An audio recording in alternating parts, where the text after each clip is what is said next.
Bismillahirrahmanirrahim. Assalamualaikum warahmatullahi wabarakatuh. Izin memperkenalkan diri. Sebelumnya nama saya Muhammad Amin. Saya dari reguler 2 semester 6 jurusan Manajemen Fakultas Ekonomi dan Bisnis Universitas Primagraha. Baiklah, pada kesempatan kali ini saya akan membahas mengenai perdagangan internasional terhadap pertumbuhan ekonomi di Indonesia. Yang previewnya saya sendiri. Lanjut. Perdagangan internasional terhadap pertumbuhan ekonomi Indonesia. Penelitian ini bertujuan untuk menguji pengaruh perdagangan internasional yang diukur dengan nilai ekspor dan impor terhadap pertumbuhan ekonomi Indonesia yang diukur dengan Gross Domestic Product atau GDP periode Januari 2016 sampai dengan Desember 2020. Teknik analisis data yang digunakan dalam penelitian ini adalah model regresi dengan metode kuantitatif. Selanjutnya, dalam pembahasannya ini kondisi di ekonomi di masa pandemi. Dalam jurnal ini telah dijelaskan bahwasannya pengaruh pandemi COVID-19 melumpuhkan seluruh negeri di dunia, tidak terkecuali di Indonesia, di mana pandemi COVID-19 sudah meruntuhkan perekonomian di Indonesia sampai perekonomian negeri lain. Misalnya Singapura, Malaysia, perekonomian Indonesia lebih tertabiat domestik, di mana kebutuhan negaranya lebih banyak didapati oleh produk negaranya sendiri dibanding dengan impor dan ekspor barang. Dalam puluhan tahun terakhir, volume perdagangan Indonesia tetap tahunnya berfluktuatif. Jadi kondisi di ekonomi di Indonesia ini pada saat adanya COVID-19 baik di Indonesia maupun di luar negeri, terutama di seluruh dunia, adanya penurunan ekonomi yang begitu wah untuk dilaksanakannya. Dan kemudian peningkatan ekonomi suatu negara diukur dari produktivitas produk yang dihasilkan dari waktu ke waktu. Ini perlu kita garis bawahi. Kita dapat membantu ekonomi negara itu lebih pulih, lebih sehat. Kita harus membuat produktivitas, bukan hanya sekedar konsumtif, tetapi negara pula yang akan mengembangkannya, mengembangkan ekonomi itu dengan adanya produktivitas ekonomi di negara sendiri. Mulai dari yang berpengaruh terhadap per kapita yang diimbangi pertambahan produk sehingga dapat terjadi pemerataan pendapatan. Bagaimana dengan eksportir dan importir di masa pandemi pengaruh pada ekonomi internasional? Justru lebih dapat kita ketahui bahwasannya tingkat eksportir yang tinggi akan memberikan pendapatan yang tinggi bagi suatu negara, sehingga semakin tinggi ekspor akan membuat neraca pembayaran negara menjadi surplus dan pengaruh positif terhadap perkembangan ekonomi negara. Nah, ini perlu dapat kita ketahui bahwasannya ketika kita berbicara ekspor itu banyak sekali yang membuat negara kita lebih hebat dengan adanya ekspor. Dan selanjutnya bagaimana dengan impor? Impor pun sama. Impor pun di sini telah semakin tinggi konsumsi suatu negara sehingga menyebabkan neraca pembayaran negara semakin defisit yang pada akhirnya pengaruh negatif terhadap pertumbuhan ekonomi negara. Nah, di sini sudah di dalam pembahasan ini antara ekspor dan impor, bahwasanya untuk membangun suatu negeri dalam ekonomi yang baik itu kita perlu adanya suportivitas terhadap ekspor, di mana ekspor ini berarti barang yang kita buat ini, barang yang kita produk ini akan membuat akan menghasilkan negara lebih baik dan lebih tinggi untuk pendapatan negaranya. Dan bagaimana dengan adanya impor? Impor pun seharusnya jangan terlalu banyak terhadap dalam negeri, kecuali dengan memberikan efek yang benar-benar dibutuhkan di negeri ini. Misalkan ketika sembako telah berkurang, maka perlu kita adanya impor, karena suatu impor dan ekspor itu akan membuat ekonomi internasional lebih terjaga.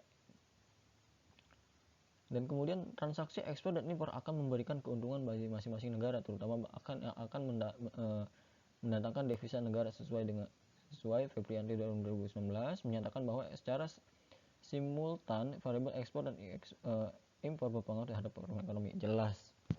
Di sini jelas banget teman-teman bahwasannya antara ekspor dan impor itu lebih bisa menguntungkan terhadap negaranya sendiri. Negara siapa yang akan diuntungkan? Negara yang eksportir, karena akan mendapatkan devisa terhadap negara tersebut, begitu. Aktivitas ekspor dan impor. Catatan pada tahun 2019 bahwasannya pada tahun 2019 ini aktivitas ekspor dan impor mengalami penurunan yang signifikan dibanding tahun sebelumnya. Jika ekspor menurun sekitar 6,8%, impor menurun lebih dalam mencapai 9,3%. Penurunan ekspor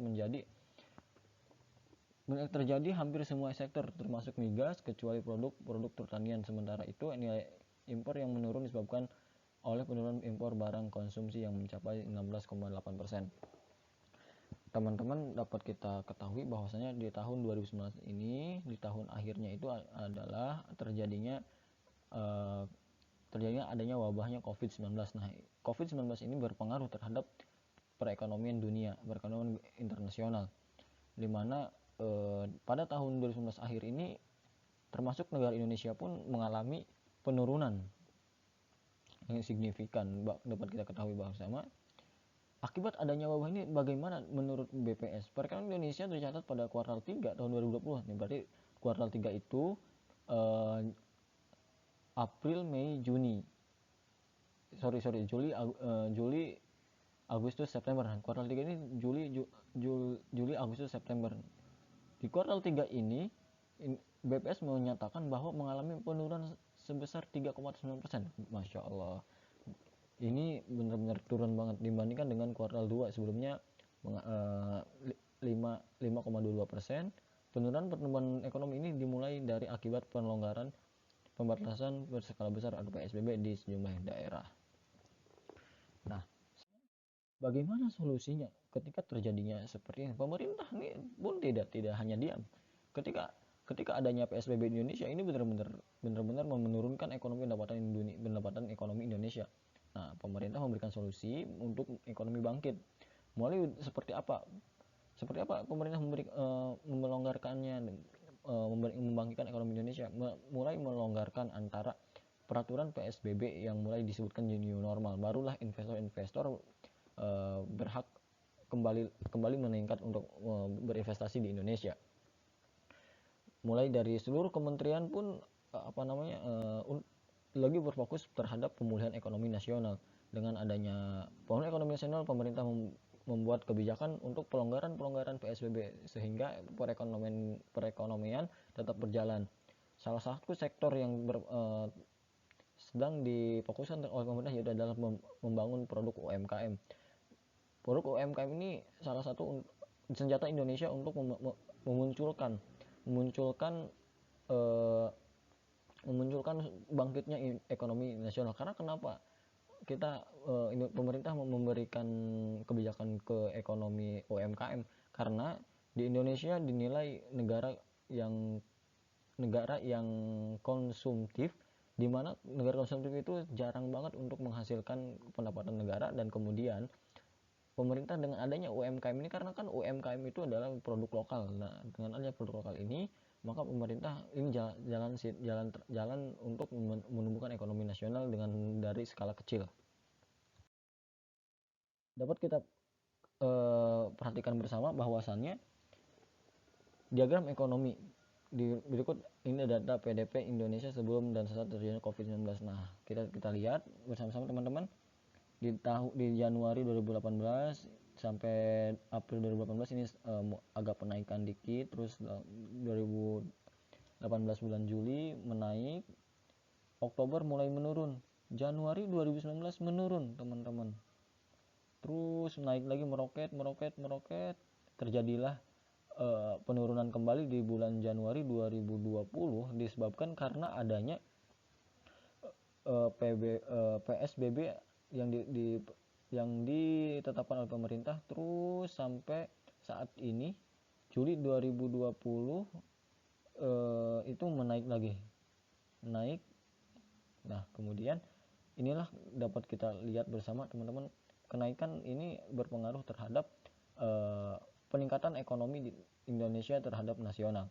dan salah satunya yaitu dengan adanya terdampak COVID-19 ini berpengaruh terhadap ekonomi nasional. Baiklah, itu yang saja yang dapat saya sampaikan. Wassalamualaikum warahmatullahi wabarakatuh.